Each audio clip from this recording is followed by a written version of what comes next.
Benvenuti su Bisturi! Questo è il format che analizza in dettaglio tutto quello che succede intorno al mondo del gaming. Sì, oggi ho voglia di farmi piovere una marea di letame addosso. Infatti oggi parliamo di quella che è l'assurdità dei voti 10-10 e dei voti 0-10. Cosa intendo? Tutto quello che sono le testate e non testate, anche i voti del pubblico che hanno dato 0 su 10 a determinati giochi o 10 su 10. Ma prima ti ricordo di lasciare un follow, mi piace, condividere il video con i tuoi amici e mi raccomando guarda il video fino alla fine perché il watch time è importantissimo e se vuoi aiutarmi a proseguire con questo progetto qui sotto trovi il mio link per Instant Gaming per comprare tantissimi giochi scontati. Esatto, oggi parliamo di un argomento che è stato toccato già da tanti, che è quello dei voti e del fatto se sia effettivamente giusto dare determinati tipi di voti solo e esclusivamente perché a me è piaciuto o non mi è piaciuto. Infatti qua ragazzi c'è da mettere in discussione un pochino tutto il discorso voti. Quando abbiamo fatto il video dedicato a Pokémon siamo andati a vedere quello che è Metacritic e diciamo che Pokémon è stato l'apice di tutto questo perché effettivamente è un gioco che è sufficiente, come avevamo già detto, ma non è né da 0 o da 1 o da 2, ma non è neanche da 7, da 8, da 9 o da 10 come hanno dato alcuni che credo non abbiano neanche visto un'immagine del gioco, perché dare 10 a un gioco del genere vuol dire che tu il gioco non l'hai neanche visto, non l'hai neanche aperto. E qui si inizia a creare una divisione, quello che è la votazione delle testate e quelle che sono le votazioni del pubblico. Le votazioni del pubblico sono un discorso un pochino più complesso che lasceremo alla fine. Adesso ci concentriamo su quello che sono le recensioni delle testate e devo dirvi ragazzi che è un problema enorme quello delle recensioni delle testate. Per quale ragione? Perché tu testata dovresti dare e avere una votazione per un gioco data su parametri più oggettivi possibili, ok? Non è un'analisi tecnica, quindi capisco bene che non possa essere al 100% oggettiva perché non ci sono dei dati tecnici, ma si può essere più oggettivi possibili. Essere più oggettivi possibili vuol dire che su una valutazione totale un voto come 10 su 10 non può esistere, può esistere con una piccola spunta su un gioco come un gioco da 9,5 e dire il gioco per me vale 9,5 come faccio io moltissime volte, ma che per mio gusto personale può raggiungere il 10. Quello è un discorso, ma la votazione reale da quella personale può sfumare di mezzo punto, un punto, vuol dire 5 punti se lo mettiamo in centesimi, quindi che ne so, da un 95 un 9,5 a un 10 o un 95 a un 100, più o meno è quello. Un punto è veramente veramente tanto, ragazzi, io mi sono allargato più che potevo, ma un punto è veramente veramente veramente tanto. Ma io come mi metto fuori dal concetto creator, quello che io cerco di non fare ovviamente quando vi parlo dei giochi che recensisco è proprio quello, nel senso io mi metto come pubblico e dico io quando leggo un articolo di un determinato gioco non mi aspetto un articolo entusiasta che mi faccia dire ah vedi allora quel gioco, il gioco X che volevo, non voglio mettere adesso in mezzo alcuni giochi, ma il gioco X che volevo è bello e quindi lo compro e quindi sono giustificato. Deve essere un prodotto, quello dell'articolo, quello della recensione, quello del video, dove io prendo e dico benissimo ragazzi questo gioco ha 1, 2, 3, 4 lati positivi, ha 1, 2, 3 lati negativi o 1, 2, 3, 4, 5, 6 lati negativi o più lati negativi che lati positivi ci sono questo, questo e quest'altro, cercare di essere più oggettivo. Poi quando si arriva alla valutazione, faccio un esempio su tutti, quello ultimamente di Pokémon ZA, è un gioco da 6, però puoi dire io personalmente mi sono divertito e quindi gli do un 6,5. Allunghiamo, siamo più generosissimi, di manica larghissima 7 e sì, è tanto però sono stato coerente.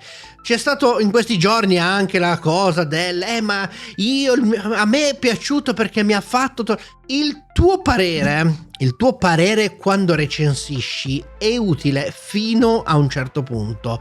Quello che interessa al pubblico è avere un feedback da una persona che è competente e ha un'esperienza nel campo. Perché, faccio un esempio, io non ho mai no, però io ho giocato pochissimo nella mia vita, ho giocato 3 giochi di calcio, ok?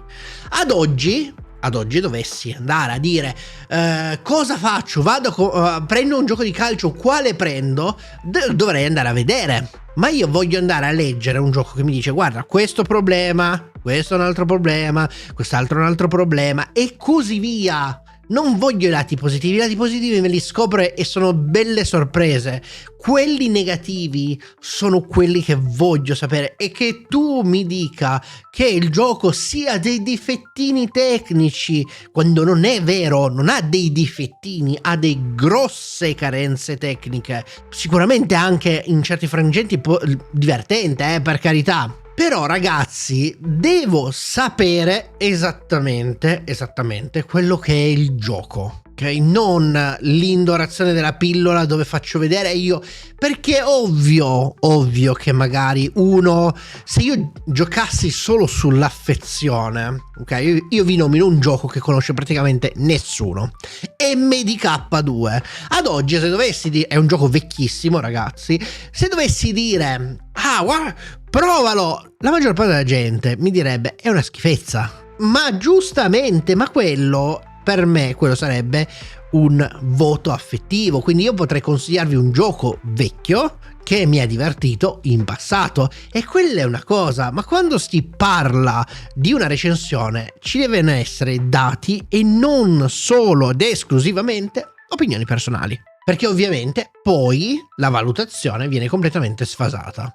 Adesso invece parliamo di quello che è la votazione, per esempio Metacritic, quando parliamo per esempio di Metacritic, relative al pubblico. Il pubblico, per esempio, prendendo sempre in esempio, ed è un esempio, l'abbiamo visto quando siamo andati a vedere i voti, per quanto riguarda Pokémon Z, ha dato anche degli 0 perché è un gioco, una spazzatura, perché di qui, perché di là. Anche quello è esagerato. Però quello, nonostante sia grave, perché è comunque grave andare a dare uno 0 a un gioco del genere, va benissimo. È anche vero che però è relativo quello del pubblico e quello che è stato l'opinione del pubblico, è più qualcosa di pancia, è più io l'ho preso perché pensavo fosse in un modo e in realtà in un altro. Quindi ci sta che la gente dia la sua opinione.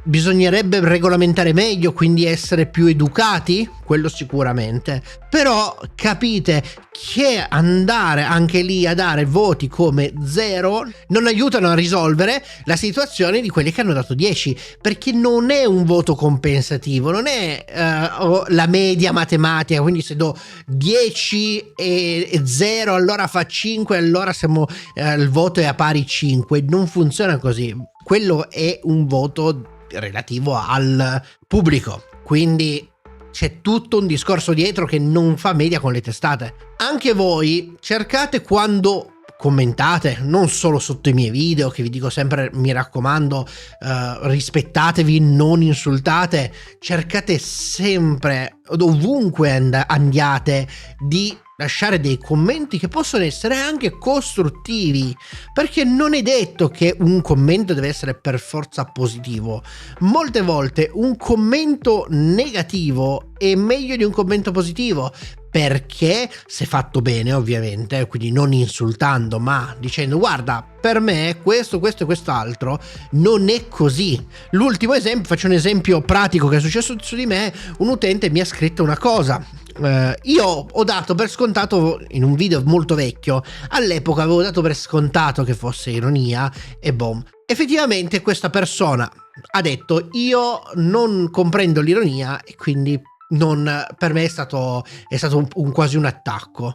quel commento lì mi ha aiutato a ragionare e dire ok, che tipo di contenuto sto facendo? Posso migliorare quel tipo di contenuto in modo che anche quando faccio ironia, e magari c'è delle persone che fanno più fatica a comprendere l'ironia, comunque possano capire che c'è qualcosa che non va, anche se magari non capiscono subito la cosa ironica. Questo succede anche quando si commenta, qui in questi casi tipo Metacritic. Cercate di essere sempre il più obiettivi possibili. Detto questo, ragazzi, io voglio sapere la vostra opinione. Come sempre io vi ringrazio di essere arrivati fino a questo punto del video, fatemi sapere nei commenti perché sono curioso di sapere cosa ne pensate di questa situazione di voti che sta un pochino sfuggendo di mano. Detto questo, io vi ringrazio, noi ci vediamo al prossimo video. Ciao eroi! Non hai ancora...